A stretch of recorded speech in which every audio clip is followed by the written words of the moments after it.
ఓట్లు తప్ప రాజకీయ యావ తప్ప నీకు వేరే ఏది కూడా పట్టి లేదు. నేను ఇంకోటి అడుగుతున్నా, మేము 1000 సీట్లు ఎదుర్కొంటాం, 1000 ఎన్నేస్తావో వెయ్యి. కానీ నేను రేవంత్ రెడ్డి నేను అడుగుతున్నా, మరి మీ సంగతి ఏంది? మీ దండుపాలెం ముఠా, మీ అలీబాబా అరడజన్ దొంగల సంగతి ఏంది?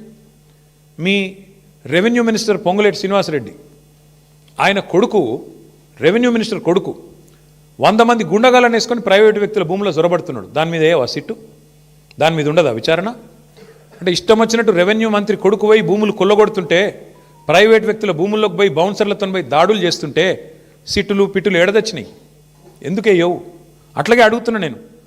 మీ మీ మీ సన్నిహిత అనుచరుడు రోహిన్ రెడ్డి పారిశ్రామికవేత్త తలకు తుపాకీ పెట్టిండు అని నేను చెప్పుడు కాదు, మీరు చెప్పుడు కాదు, మీడియా చెప్పుడు కాదు, మంత్రి గారి కుమార్తె చెప్పింది.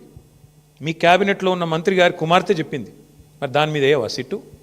మంత్రి గారి ఓఎస్డీ తప్పు చేసిండా? తుపాకీ ఎవడు తలకు పెట్టిండు? మంత్రి గారు ఓఎస్డీ పెట్టిండా, లేకపోతే సీఎం బ్రదర్ లాంటి రోహిన్ రెడ్డి పెట్టిండా? దాని మీద ఉండదా సిట్టు? అట్లాగే నిన్నగాక మొన్న ఏఐసిసి సెక్రటరీ 8 కోట్ల రూపాయలు ఇవ్వకపోతే నీ కాంట్రాక్ట్ ఆపేస్తా అని చెప్పి కాంట్రాక్టర్ను బెదిరిస్తే ఆయన పోయి పోలీస్ స్టేషన్లో కంప్లైంట్ ఇచ్చిండు. బ్రహ్మరాంబిక అనేది ఉంది ఏజెన్సీ, అలంపూర్ బ్రహ్మరా. మరి దాని మీద ఉండదా సిట్టు? దాని మీద వస్తలేదా నీ చేయిలు? అట్లాగే నీ బామ్మర్ది మీద వేస్తావా సిట్టు? అంటే ఇక సిట్టులు పిట్టులు ఈ డ్రామాలు ఓన్లీ బీఆర్ఎస్ని టార్గెట్ చేసుకుంటేనే వేయాలి. బీజేపీని ముట్టవు, మీ కాంగ్రెస్ వాళ్ళను అసలు ఇన్ని కుంభకోణాలు డైరెక్ట్గా బహిరంగంగా బద్దలవుతుంటే దాని మీద సిట్లు ఉండవా?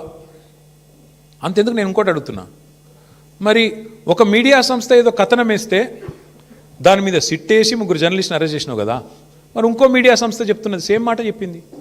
ఇంకో మీడియా సంస్థ అయితే ఇంకా దారుణంగా మాట్లాడింది.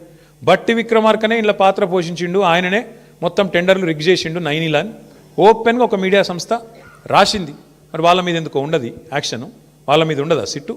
అంటే పగబడితే కూడా ఓన్లీ తెలంగాణ జర్నలిస్టులను పగబట్టాలా?